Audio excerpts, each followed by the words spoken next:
Le vrai combat est contre l'ego lui-même. Miyamoto Musashi.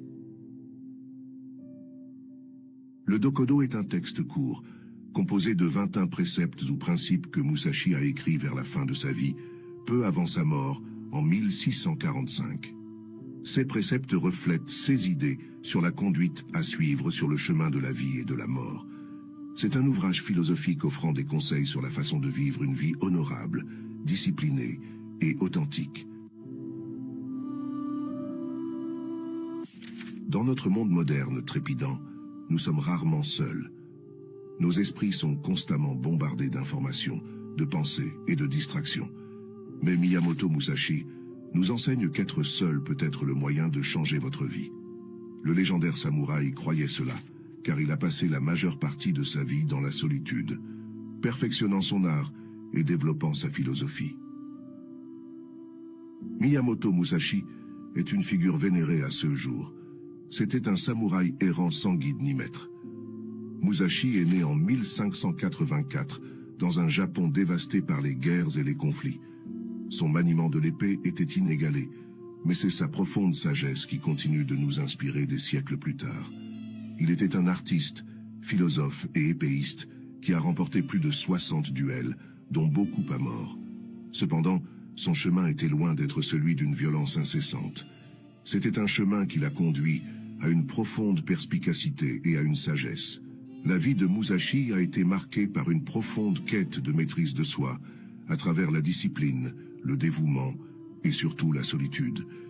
Sa solitude n'était pas une existence monastique éloignée de la société, mais une solitude mentale, un état d'esprit auto-imposé où le murmure du monde extérieur était étouffé. Il a préconisé l'introspection et un esprit clair sans distraction comme voie vers le développement personnel. Cette compréhension était résumée dans son Dokodo, qui se traduit par le chemin de la marche solitaire. À travers ses préceptes, il a offert des conseils sur la façon de vivre sans peur, sans regret ni distraction, et sur l'importance d'être fidèle à soi-même. Musashi a souligné la solitude non pas comme un moyen d'isolement, mais comme une voie vers la découverte de soi et l'amélioration personnelle. Il croyait que la solitude lui permettait d'aiguiser son esprit et son corps sans distraction, de perfectionner ses compétences et de se comprendre à un niveau plus profond. Dans le silence et la paix de la solitude, trouver la clarté, se libérer de l'influence et du jugement des autres, c'était l'occasion d'apprendre, de grandir et de confronter ses propres forces et faiblesses, sans le bruit extérieur qui obscurcit souvent notre jugement et notre perception de soi. Musashi a écrit « Pensez superficiellement à vous-même et profondément au monde ». Il a exhorté les gens à se tourner vers l'extérieur pour observer, apprendre et comprendre le monde qui les entoure, tout en gardant une humble conscience d'eux-mêmes. Il s'agit de lâcher prise sur l'ego et de s'ouvrir aux vastes connaissances que le monde a à offrir. Cette humble conscience de soi, combinée à une compréhension profonde du monde, crée un formidable chemin vers le développement personnel et la croissance personnelle. Mais comment pouvons-nous appliquer ces anciens enseignements à nos vies modernes? Les leçons que Musashi a tirées de la solitude ne s'appliquent pas seulement à la vie des samouraïs, mais ils peuvent être incorporés dans nos vies aujourd'hui. L'une des leçons que Musashi nous enseigne est la valeur de l'autonomie. Il déclare « Ne cherchez pas le plaisir pour vous-même ». Cela nous rappelle que le bonheur éphémère, issu d'une validation externe ou de possession matérielle, ne conduit pas à une satisfaction durable. Au contraire, Musashi nous exhorte à trouver l'épanouissement en nous-mêmes, dans nos actions et dans notre croissance personnelle. Un autre point clé de Dokodo est le principe de ne pas se fier en aucune façon aux sentiments fugaces. Cela nous encourage à ne pas agir impulsivement sur les émotions passagères, mais à réfléchir attentivement à nos actions et à leurs conséquences. Nos décisions doivent être réfléchies, pleinement conscientes et indépendantes des sentiments passagers ou des influences extérieures. De plus, Musashi souligne l'importance de ne pas s'attacher aux choses physiques et temporelles. Dans Dokodo, il conseille « Ne vous attachez pas aux biens dont vous n'avez plus besoin ». Ce conseil d'abandonner les attachements inutiles ne se limite pas seulement aux possessions matérielles, mais s'étend également aux relations, aux habitudes et aux pensées qui ne nous servent plus. C'est une leçon sur la façon de libérer nos vies, à la fois physiquement et mentalement, en créant plus d'espace pour la croissance et la transformation. Dans un autre précepte, il déclare « Ne craignez pas la mort. Ce n'est pas une invitation à l'insouciance, mais un encouragement à vivre pleinement et sans peur, en sachant que la mort fait partie de la vie. C'est une invitation à vivre chaque jour comme si c'était le dernier, à valoriser chaque instant et à saisir les opportunités qui se présentent. Enfin, il nous exhorte à nous détacher du désir tout au long de notre vie. Cela nous apprend à nous libérer de la soif constante de plus, qui conduit souvent à l'insatisfaction et au malheur. Il s'agit d'apprendre à se satisfaire de ce que l'on a, tout en continuant à s'efforcer de s'améliorer. Ce ne sont là que quelques-uns des principes que Musashi nous a laissés dans son Dokodo. Ils nous fournissent une carte pour naviguer dans la vie, soulignant la valeur de l'introspection, de l'autonomie, de la prise de décision réfléchie et de l'abandon du superflu. Le monde d'aujourd'hui est très différent de l'époque de Musashi. Nous sommes constamment connectés à la technologie qui nous rassemble plus que jamais. Mais, comme l'a souligné Musashi, la solitude est inestimable pour la croissance personnelle et la conscience de soi. Alors, comment pouvons-nous mettre en œuvre les enseignements de Musashi sur la solitude dans notre monde interconnecté?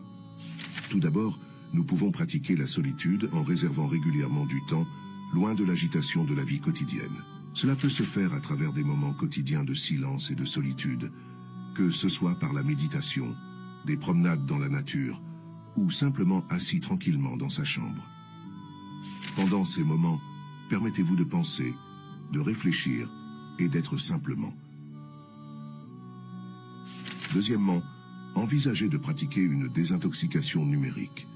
Établir des moments désignés chaque jour pour nous déconnecter de nos appareils nous donne l'espace dont nous avons besoin pour l'introspection et la paix intérieure. C'est une façon d'affirmer notre indépendance vis-à-vis des demandes constantes d'attention et de créer un espace pour la solitude. Troisièmement, la solitude va au-delà de la séparation physique. Cela implique également une séparation mentale et émotionnelle.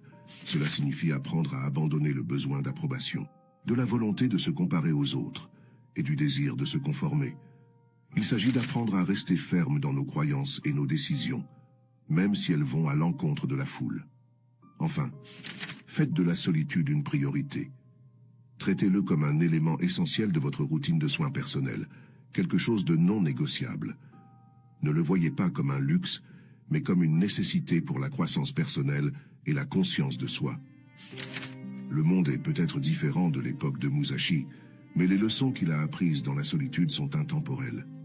En incorporant ces principes dans nos vies, nous pouvons apprendre non seulement à être seuls, mais à prospérer dans la solitude, à trouver la paix et la plénitude en nous-mêmes, pour faire face aux défis. Accepter la solitude n'est pas toujours facile. Cela va souvent à l'encontre de nos instincts de connexion et d'interaction sociale. Nous pouvons même craindre la solitude en l'associant à l'isolement ou à l'abandon. Premièrement, il est essentiel de distinguer la solitude de l'isolement. L'isolement est un état de détresse émotionnelle, un sentiment d'être socialement isolé ou déconnecté. C'est un état indésirable, un sentiment de déconnexion. La solitude, en revanche, c'est être seul sans se sentir seul. C'est un état de connexion positif et constructif avec soi-même. Deuxièmement, comprenez que la solitude n'est pas un concept de tout ou rien. Il n'est pas nécessaire de se retirer dans une grotte ou de vivre en ermite pour en faire l'expérience. Il s'agit plutôt de trouver un équilibre en incorporant des périodes de calme et d'introspection dans votre vie quotidienne. Troisièmement, rappelez-vous que la solitude nécessite une intentionnalité. C'est un choix conscient, un acte délibéré. Il s'agit de prendre du temps pour soi, pour ses pensées et ses réflexions. Enfin, accepter l'inconfort qui peut accompagner la solitude. Cet inconfort peut être un signe de croissance, une indication que vous vous défiez. Repoussez vos limites et sortez de votre zone de confort. Musashi a compris les défis d'embrasser la solitude, mais il a également reconnu ses avantages.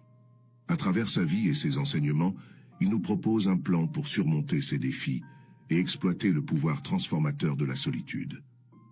Le voyage à travers la vie et les enseignements de Miyamoto Musashi est un puissant rappel de l'importance de la solitude dans la croissance personnelle et la réalisation de soi. Le chemin vers la maîtrise de soi nécessite souvent de marcher seul. Le voyage n'est peut-être pas facile, mais il est certainement gratifiant et peut-être, comme Musashi, découvrirez-vous qu'être seul peut vraiment changer votre